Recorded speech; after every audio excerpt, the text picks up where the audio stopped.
Good morning. Welcome to the Farmers Branch Chamber Chat. I'm the president, Grace Spees, and with us today we have several of our nonprofit organizations here to represent for Giving Day. We have Ricardo Leone, founder of Baskets for Good, Tracy Eubanks, CEO of Metrocrest Services, and Kaylee Tangretti, Community Relations with It's a Sensory World. We're going to be doing a quick one-on-one interview on an update on what their organizations are doing to support the community through COVID and this holiday season. If you have any questions or comments, feel free to drop them in the chat. And if there's time, we will post them up on the screen. All right, so we're going to put Ricardo and Kaylee backstage and start with Tracy Eubanks with Metrocrest Services. How are Good you morning, doing, Grace. I'm Tracy? great. I'm great. How are you? Good. So excited. You guys are Good. doing phenomenal work in the community. Why don't you I feel like most people know what Metrocrest Services is, but in case there's anyone out there who doesn't, why don't you give them a quick rundown? Certainly. And while the pandemic has certainly changed our daily work a bit, the mission hasn't changed. We're celebrating our 50th anniversary this year, actually. And our mission's all about helping families in our community, which is Carrollton, Farmers Branch, Addison, Coppell, part of the city of Dallas, with self-sufficiency type programs. Most people come to us with a crisis, and our job is to make sure people stay housed, they stay fed, the lights stay on for families and children and seniors. But also, we want to make sure we help move forward. Families move forward in ways of employment opportunities, training, education, financial literacy. And so we've continued that. That's kind of our model. And these are our neighbors that walk in. I said many, many times, I literally see my neighbors in my lobby sometimes. Kind of catches you off guard and puts things in perspective for you. And during the pandemic, frankly, while our model didn't change, we just have done a lot more in the last 2 years. A lot more rent assistance. Obviously, we all hear that in the news in terms of families struggling with housing stability. Just to give you kind of a perspective on housing and food, for instance, we normally used to serve about 40 families a day in our great little niche pantry, and that grew right in the beginning of the pandemic to 240. So 40 families to 240 was quite a change for us. That's kind of leveled off about 120 to 150 now, so still high but manageable. And on the rent side, we used to spend maybe 30,000 a month on rent now, and it grew to 300,000 a month just like that in the pandemic.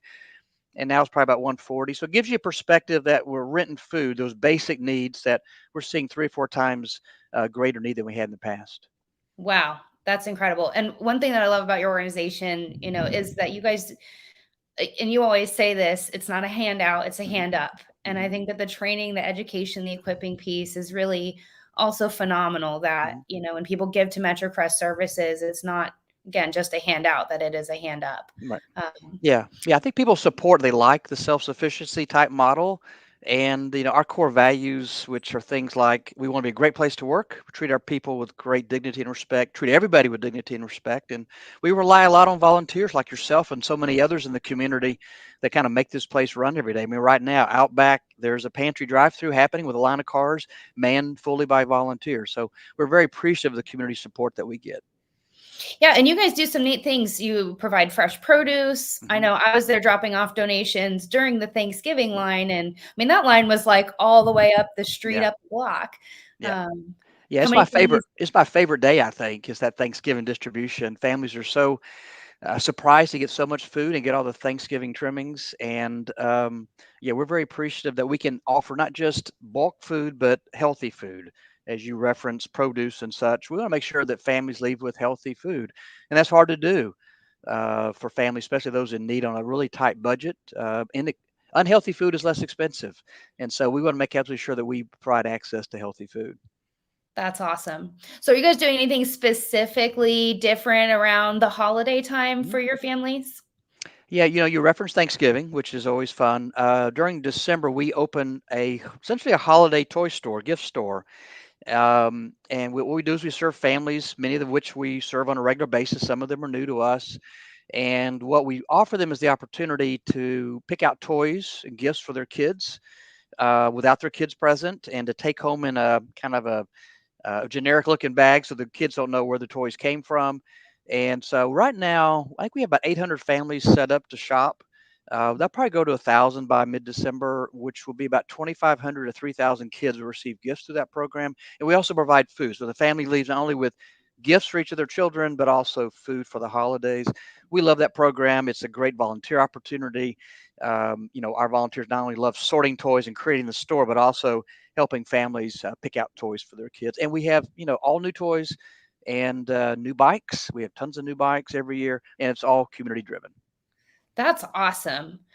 Just curious, do they get the wrapping paper and the bows too, or do you guys wrap them there? We do provide wrapping paper and bows and all those kinds of fixings. Absolutely. So families love to go home and do that themselves, and so we provide them as much of that kind of accessory item as they need, and gift cards as well, because a lot of I've had teens in my family, and I don't know what to buy them, and so we often have gift cards for those hard to meet the needs of teenagers. Yes. I never know what to shop for when, there's toy drives. So I'm just like, here's a Hmm. hundred, 200 bucks and go get whatever you think they want or need. Cause I don't want to just, go get Yep. stuffed animals and there might already be 100 stuffed animals and there may be Yeah. something else that they need. So, and we have a comment here, which is a perfect segue to our next Mhm. question.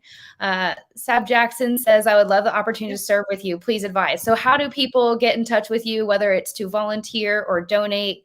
I also have your website ready, so I'll pop that up as well while Okay. you go ahead and answer that Great, great, great question, Miss Jackson. And so you go to the website, metrocrestservices.org. There's a tab for volunteers. And if you haven't volunteered with us before, you'll just set up a real simple profile, tell us kind of what you want to do, when you want to do it, and then we'll send you information about upcoming shifts. You can even sign up for shifts right there. You can look and see what's available. We are in dire need of volunteers. We've used volunteers a ton during the pandemic, and we need more and more. And we are short during the holidays, so we'd love to have volunteer support. And if I know your other guests may mention it, but today, of course, is Giving Tuesday. And so you also can go to metrocrestservices.org, click on the Giving Tuesday link to give if you want to give on Giving Tuesday.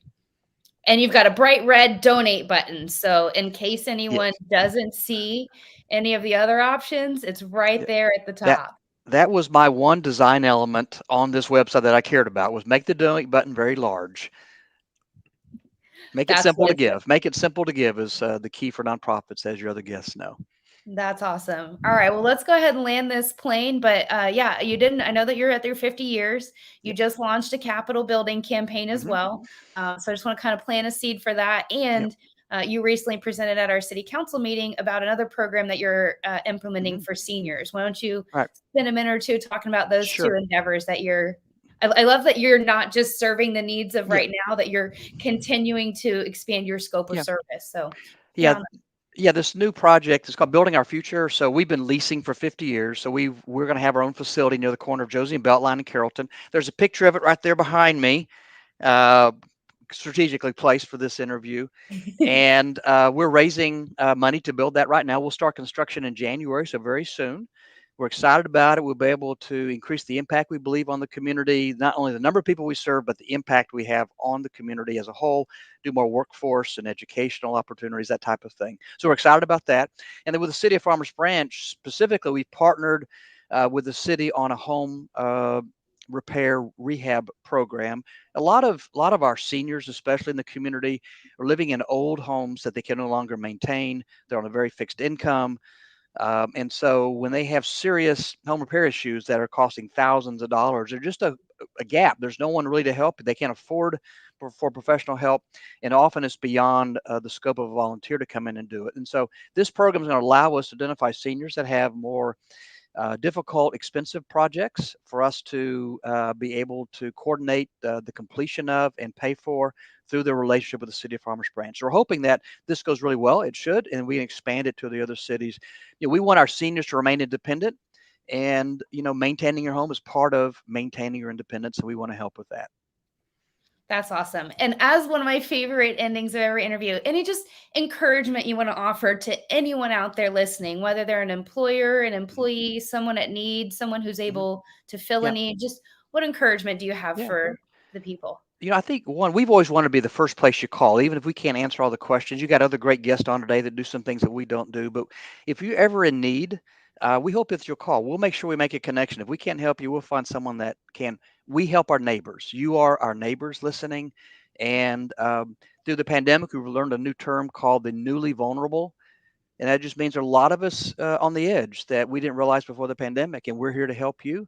And we have a great nonprofit community, a great supportive city government here. So, what a great place to be if you need help. And if you want to help others, this is the place to be as well. That's so awesome. Tracy, I can always feel your heart of compassion for what you do and for the community. So thank you so much. And if you'll stick around for just a second, Yeah. I'm going to add Ricardo to the chat. And this is one thing I love about running the chamber. Ricardo runs an organization called Baskets for Good, who donates food to families for Thanksgiving. And he actually partnered with Metrocrest Services, and we provided some bags of food to help support you guys. So I don't know if you've, again, obviously haven't met until today. But I just think that it's cool. This is what a chamber is and should be, and this is what a community should do, is right, helping each other out. Yep. So Yep. Thank you, Grace. Yeah. thank you. Have a great day, Tracy. Thank you. And Ricardo with Baskets for Good, he's a founder. You just heard a little snippet about what they do, but Ricardo, I'm going to let you take the microphone and talk about your organization. Well, Grace, you've been there from the beginning, so you're just as qualified to speak about our organization as I am. However, since I am a guest on the Chamber Chat, I will go ahead and take this. I'll take this one, Grace. How about that? Is that okay with you? I'm okay with that. I mean, I got the news article, so you can have the Chamber Chat. Well, I don't think people realize that you are the director of communications as of the last basket delivery. There you go. It's official. But as you know, we started this back in 2015 with just a group of us getting together saying that we want to make an impact. We were not a nonprofit. We were just PayPaling each other, bringing groceries. Everyone had a little job to do. And we started with just a couple of hundred families for Thanksgiving. And originally, we started with just a Thanksgiving meal. And as you know, you were there. We heard a story about a family that had to cook their Thanksgiving meal, which was meant for Thursday, that Saturday. And after that, we started what we call the Mega Basket program, where the Boys and Girls Club identified families in need, critical families in need, and those families got a week's worth of groceries. And obviously, last year, due to the pandemic, we decided to really go big and Oprah it, right? Everyone got a week's worth of groceries. So all the families got a week's worth of groceries. So last year was our first one where we did 325 families, and all of them received an entire week's worth of groceries, not just a Thanksgiving meal. So this year we decided to carry on, right? This year we decided to go ahead and do another one where we do an entire week's worth of groceries, and we got 400 families this year, which came out to just over 25,000 meals, because it was 3 meals a day, 7 days a week, and we're being generous by saying that the average family has 3. As you know, some have 4 or 5 in the family, but we're averaging 3 for this count, and so that came out to just over 25,000 meals delivered in one day. Wow.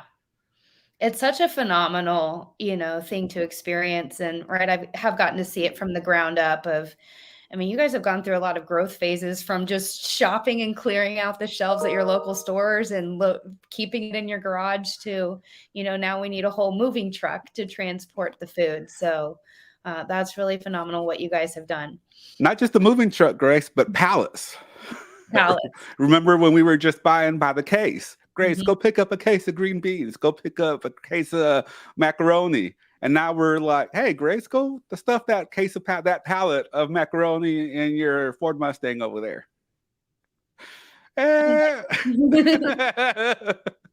But you've been there. You remember when we used to stuff our cars, literally every single inch in every single car that would come out to the Aldi to help pick up the groceries, and we would stuff everything to the top and squeezing macaroni and everything we could in every little crevice of our cars.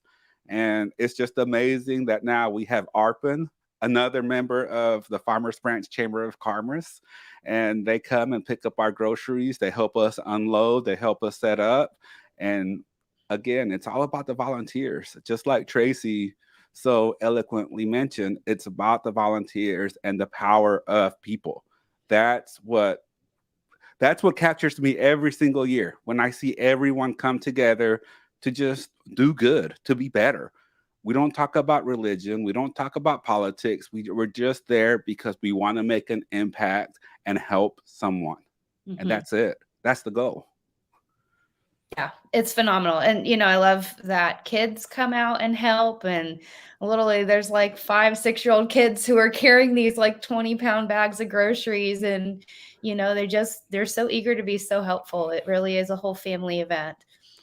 And that's what it's about, Grace. And it's about more than just food, right? We've seen this where it's not just about the food, it's about giving people hope and letting them know that we see them. Yeah. Like, how many people are struggling over the pandemic? How many people struggle and they think that they're alone? And when someone shows up to their house with a bag of groceries and they see, wow, someone actually thought about me enough to not just to give me a gift card, but to put this together for me and bring it to my house. Yeah. That does something. That Mhm. goes far and beyond just the groceries that are delivered. Mhm. And you've seen it. You've seen it firsthand. Yeah. It's amazing. It's amazing. We don't know who we're influencing, right? That's what I want people to really understand about the work that our organizations do, not just Baskets for Good, but Metrocrest and all of the organizations that you're featuring today. It goes beyond just that initial donation and initial gift. It goes beyond the groceries. Like Tracy said, it goes beyond the toys. These kids are going to remember that they got something when they needed it the most. And these kids are going to grow up, be influencers, be great people, break that cycle, and they're going to remember that experience, which in turn, they're going to grow up to be the people who give back to their community. So it goes far beyond just that those groceries, that food, those toys, and that help that Tracy is helping so many people get. It goes beyond that. The kids remember that. I remember that. I remember when I was broke and my mom had to go to a food pantry like Metrocrest to get toys for us. And I remember that. And that still influences me to this day. So the influence goes far and beyond than just that one act of kindness. Yeah, it absolutely does. And I mean, right, we don't know what, as Tracy says, as we've experienced in the basket delivery, we really don't know what people are going through, and it's not our place to judge. We've delivered to nice houses in Frisco that, you find out that maybe someone lost their job, their wife got cancer, and literally the house is the only thing keeping them from being completely homeless. And they've sold off almost all their furniture and all their belongings just to try to stay afloat, to keep the one thing that they have. And to seeing a single mom with 5 kids where their kids are literally eating ketchup packets for breakfast. Like that's all they have in the fridge. And, I still remember that delivery specifically. That was one of my first. And the woman, was just broke down in tears and, shared with me that she'd been struggling with depression, that she felt like no one cared. And the only reason she was going on was for her children. And so, right, we really don't know what just one act of kindness can do to break, whatever someone's going through, and give them hope and let them feel loved, and that there are people out there who care. Yeah. Just for references, I did just pop up the link if anyone wants to see the NBC article and video from this last basket delivery to get a little more of an inside look at what we do. So any last comments? I mean, you do more, and I think, the Thanksgiving delivery is the big thing. Why don't you touch on what else you do throughout the year? And I'm going to pop your website up on the screen as well. And so right now we're getting ready for Christmas. We're going to take raise some more money and sponsor kids from the Boys and Girls Club, our Boys and Girls Club, Cedar Springs Boys and Girls Club for Christmas. Last year we sponsored about 60 kids, where 60 kids were able to actually receive a Christmas present, and about 3 to 5 families, I don't remember exactly. So the families get groceries, a little Christmas tree, presents, and the mom gets a few gift cards. And that's how that works. That's our Christmas delivery. And it's a little bit smaller than Thanksgiving, but we still get out there and make an impact and help the families from the Boys and Girls Club. The kids so specifically. fun to look at the sea of boxes and bags. Oh, yeah. Like scroll up a little bit. So we started with baskets because I only put 4 years up on the main page. But if you go over there to history, you see where we started with laundry baskets. And people were not really happy with the laundry baskets. They took up a little bit more room. So it's all about that constant improvement, right? Yeah. We went to boxes. That didn't work out too well either. Now we're at bags, but the name is still Baskets for Good, but we're going to keep that, even though we're technically delivering in bags, which really made the whole process more efficient. It definitely did. The baskets were a little awkward, to say the least. But it's okay. It's okay. It's a learning process, right? So let me ask you, Grace. Can I flip the tables on you and interview you for a second here? I mean, sure. So you've been at, I think, pretty much every Thanksgiving delivery since 2015. And what did you think of this last one? And I'm getting chills just even asking you because I'm thinking about it. Like I'm getting wound up over here and getting, the hairs in the back of my neck are standing up. But from your standpoint, what did you think about how streamlined the process was? It was. I know, right? So fast, so much more efficient. And yeah, definitely a great experience, and right, the community we've built over time of volunteers. If you get the people who regularly show up and you might not see them the whole rest of the year, but they're there, to just work with you right by your side to give and to serve. And so I know, right? Like just thinking about it, I can't even describe it, that we finished the whole thing in about 30 minutes on Saturday. That was ridiculous. It was. It's just awe-inspiring. I'm speechless when I think about that. The amount of the volunteers that showed up to help stage, deliver, and everything else, and just coming together and finishing so fast, and everyone there, the team, and it just really just right here. I mean, I don't know. I can't even describe it. I can't even put it into words. Yeah, definitely, big shout out to you and Jesse who have started this whole thing and who have just selflessly given and served. I'm glad that we've finally grown our donations beyond requiring to spend money out of our own pockets. Not that we don't all give to our own organizations, but it was we were going to meet the goal no matter what. But now the team, the board of directors is just really phenomenal. So yeah, and it's a team effort. It's a team effort. Our team just really came together and got it done. And I don't know. There's nothing else for you to say about that. Cry, Ricardo, cry. I can't. No, Grace, you are not going to make me cry today. Not today. Well, hey, thank you so much for joining us. Thank you for being a member and a supporter of our chamber and our local businesses.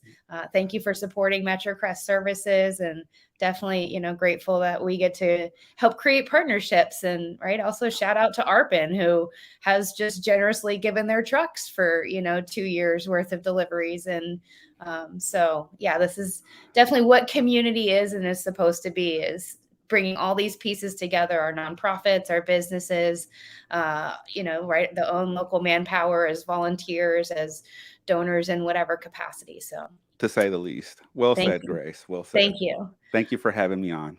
Awesome. All right. Next up, we're going to bring the It's a Sensory World ladies on. You guys are a little bit closer than you thought. I know. Good thing we're friends. Cozy. So this is Kaylee and Ashley with It's a Sensory World. Hi, thanks, Grace. I don't know how we're going to follow up Tracy and Ricardo, but like Grace said, I am Ashley Deaver. I'm the Director of Administration at It's a Sensory World. And I'm Kaylee Changretti. I'm the Development Assistant. So It's a Sensory World is a 501c3 nonprofit. We are in the community to serve children and families with special needs. We create customized sensory-based approaches and programs to lead to developmental potential, to let them reach their potential, and ultimately inclusion in the community. So that's a little bit about who we are. It's a huge umbrella because what we do really is in the weeds, and what makes us special and sets us apart are our staff, who, kind of like the other two men have been saying, generously give their time and really focus on the kids' needs. So we have a school program called ISW Academy, Our academy program runs like a private school. So our kids are with us Monday through Friday, 8 to 3 o'clock. We have about 55 students right now in our program, and that was since we opened in 2012 and started our preschool prep program. So exponential growth has been really, really a big part of why we're here in the community and continuing to serve 70 plus zip codes all the way up to, Prosper, all the way down to Midlothian. So we have a really wide reach within the community, and we're excited to kind of talk to you guys a little bit more about what we do. That's awesome. Yeah. I think in talking with your executive director, Angela, we just toured and hosted a ribbon cutting for those who don't know or weren't there. But it really is an amazing facility. It's really actually, I thought I knew what I was going to expect and see, but to really have the in-depth tour and explanation was really helpful to see what you guys do. I mean, we've gone to where, right, these sensory disorders, autism spectrum, were really a rare thing, a couple decades ago. I think Angela said it was like, we've gone from 1 in 1,000 to what is it now? 1 in 4 children that potentially have some kind of sensory or behavioral.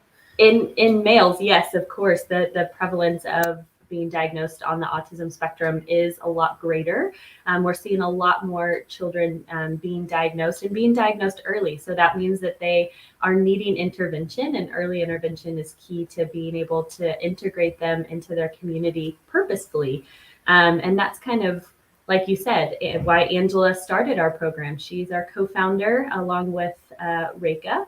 And at the time, they were just a parent and a teacher who decided that there needed to be a place for children and families to be unapologetically themselves. So it's really a beautiful mission and vision. And we're so lucky and grateful to the women who started our organization to now be overseen and kind of letting the youngins step in and take our organization to that next level and grow and really develop this into something more special and unique to the community. Yeah, and like you experienced, Grace, when you were here, I mean, you were walking on balance beams that we had in our sensory gym. And if anyone wants to come out and take a tour, we would love to show you around. Our sensory gym really is the heart and soul. We were the first in the state of Texas and the second in the nation to do what we're doing here. So Ashley and I would really love to show anyone that's interested around. Yeah, you all say Lily have people who move here from out of state just to attend this program and to give their children the resources that they need in order to develop happy, healthy, into happy, healthy humans. Yeah, absolutely. And that's what makes it, again, so special, because we have those families coming to us in crisis. We provide a safe place for them, an outlet when a lot of other places had not been that for them. And then we give them the tools to be successful and really empower them to take it to the next level, to transition. Our purpose is to have kids come to us and then get them ready for that next step. So whatever that next step may be, every child and family is different. What inclusion means to them is different, and we are not here to tell them what that looks like, but we are here to be partners in that process and that journey for them. So I'm so glad that it was impactful for you. Like you mentioned, we're new members of the Chamber. We've been around since 2007 when we opened, but really enjoying all that being Chamber members has brought us so far.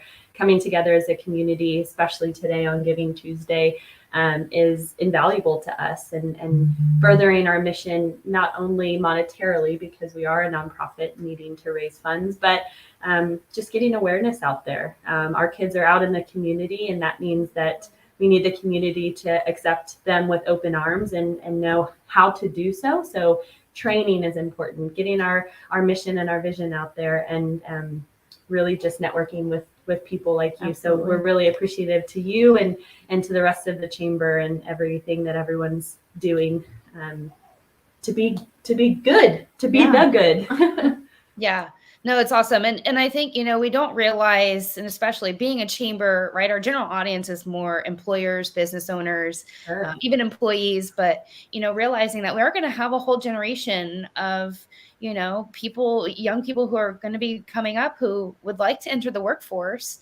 And that, us as employers are going to need to adapt and learn how we can customize or specialize some of our jobs and tasks to have open arms to those who would like to work, who would like to do something meaningful, but they may not look or act or behave in what an employer would term as normal. And so understanding, right, how to manage and have them as employees, I think is going to be really integral. One of the parts that I'm looking forward to working with you all on.